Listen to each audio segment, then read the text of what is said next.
Delighted to be joined by Conor Murphy. I'm also going to ask Ken Cleary to also come up and take his seat. But we're first going to hear from Conor Murphy, who is a professor at the Department of Geography at Maynooth University. His research and teaching interests are interdisciplinary and focus on climate change, historical climatology and adaptation to climate change. So you're very welcome, Conor. We're delighted to have you and hand it over to you. Thanks very much, Sharon, and for the opportunity to talk here this morning. I'll ask you, in the interest of time, about 6 minutes. Just give me a wave and I'll start to wrap it up. So I was asked to just offer some reflections on, again, the conference theme in terms of creating Ireland's climate future and progress in moving towards a climate resilient Ireland.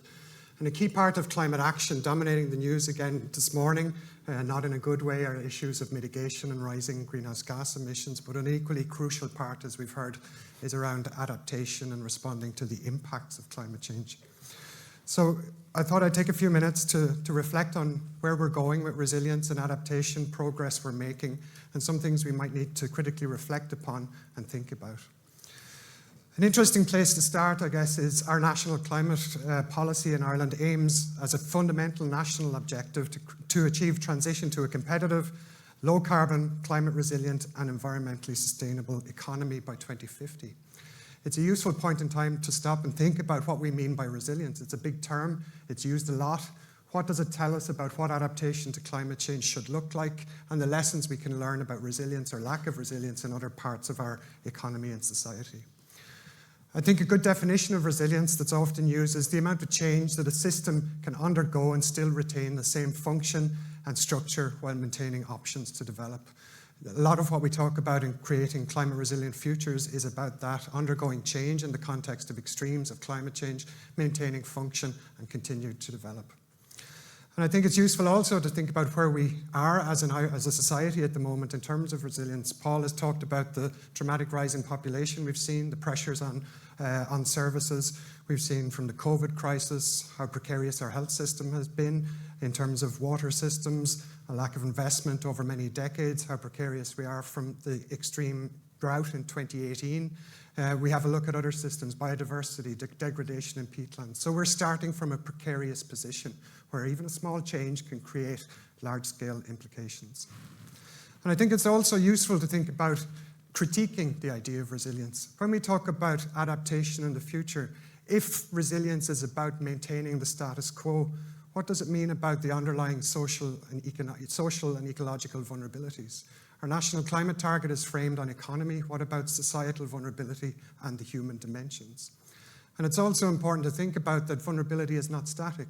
Paul talked about the growing population. We are an aging population. As we get to 2030, 2050 and beyond, what are the changing dynamics of vulnerability that our adaptation actions will have to contend with?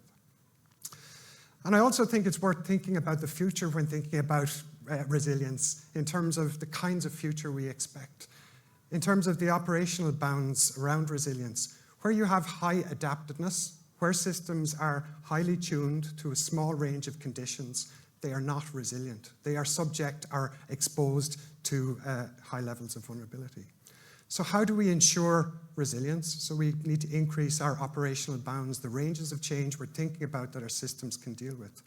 We've seen the challenges of high adaptedness around supply chains in the Panama Canal globally. Are we planning and adapting to extreme events if we're using 2018 drought for planning? Yes, it revealed vulnerabilities, but it's not the biggest event we've seen even in the last 50 years. So again, it's crucially important in building resilience to think about the range of change we expect in the future. Not a central deterministic forecast that's conservative, but developing systems that allow us to be flexible in the context of ranges of change.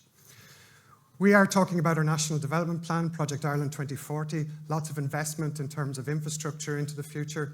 Are we ensuring that we are avoiding lock-in? And in doing so, our critical infrastructure can deal with the conditions for the future, but also don't limit decisions for future generations in order to adapt and build resilience in the future. And as was mentioned by Deborah this morning, avoiding climate exceptionalism. Climate change is a crisis. It is something we need to deal with, but there are other things happening in the world that climate change will also have to contend with.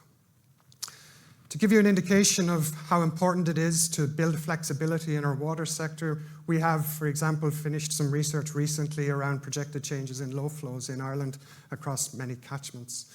The ranges of change are quite large, but they suggest to us in an emission scenario, middle of the road by the end of the century, looking at reductions of up to 30–40% in low flows in many catchments across Ireland.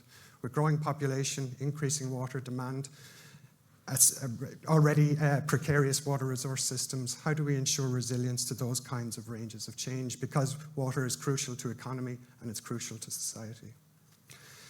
The IPCC, in their most recent assessment report, have highlighted the importance of avoiding maladaptation, of including the human dimensions in our adaptation thinking. And it was an excellent question this morning from the audience in terms of how those affected by adaptation get a voice in decision-making, how procedural and distributional issues of justice become important in adaptation. And I think it's crucial that we do, and particularly take account of issues around the values of place and the values of communities.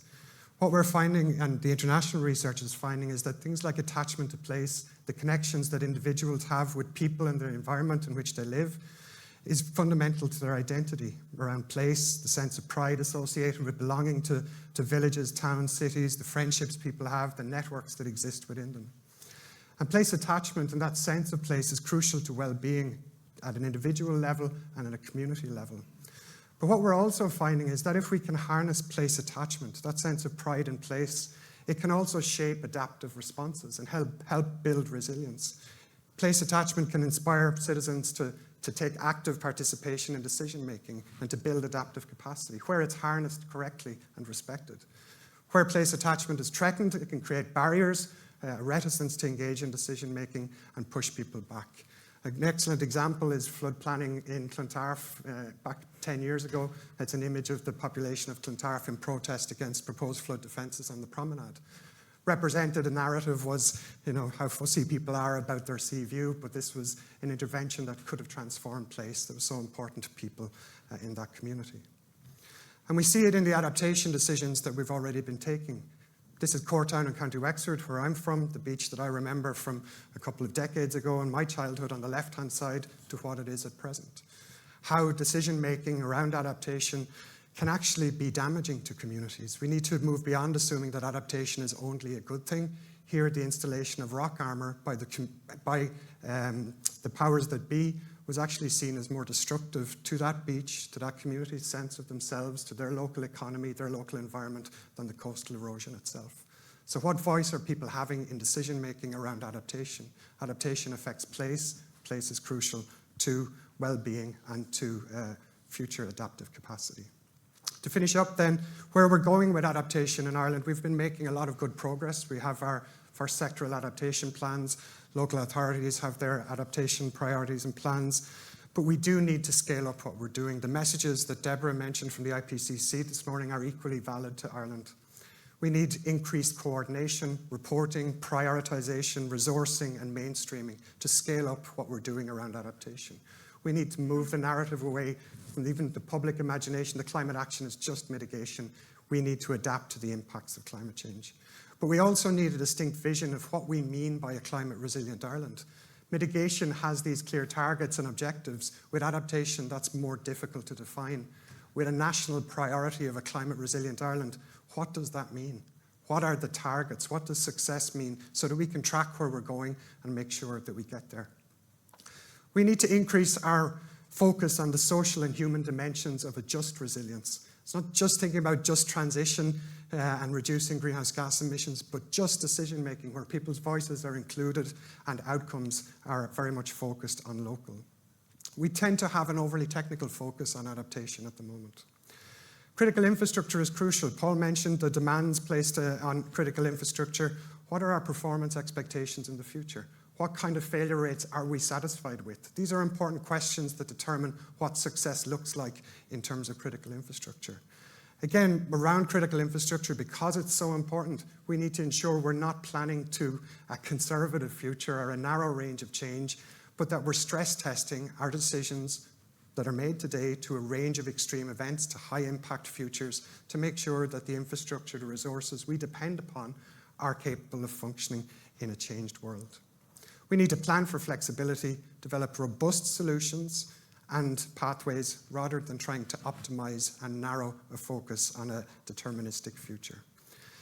And critically important is that cross-sectoral issues, cascading impacts. We saw the example of 2018 drought in terms of cascading from drought events into agricultural crises and impacting a region, not just Ireland, affecting supply chains and how transboundary risks can be important. And these are possible blind spots that we need to get better at.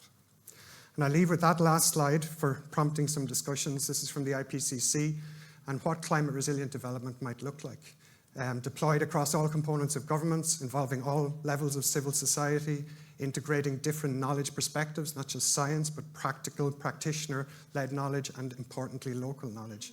Partnerships from local to international, conserving and restoring ecosystems, involving marginalized groups, focusing on equity and justice, and reconciling different interest, values, and worldviews. So hopefully that prompts some questions. Thank you, Conor. Thanks very much.